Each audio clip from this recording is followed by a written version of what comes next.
ready to unlock the convenience of managing your money from anywhere.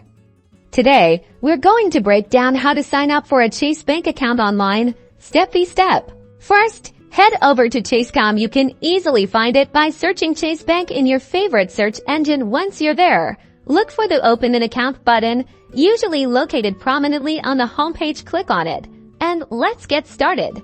Now you will see a variety of Chase accounts. Review them carefully and choose the one that best fits your needs. This could be a checking account, savings account, or even a credit card. Click Apply Now under your desired account. You'll be directed to the online application form here. You'll need to provide personal information like your name, address, date of birth, social security number, and contact details. Make sure everything matches your official documents to avoid any delays. Be sure to create a strong and unique username and password. Chase uses advanced encryption to protect your information, so feel confident that your data is safe. But using a strong password adds another layer of protection.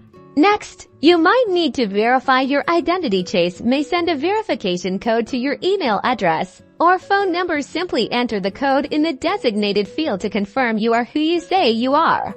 Once you've completed all the steps, review your application thoroughly and submit it. Chase will then review your application, which can take a few business days, and you will receive an email with the next steps. Congratulations! You're on your way to easier banking with Chase, right from your fingertips.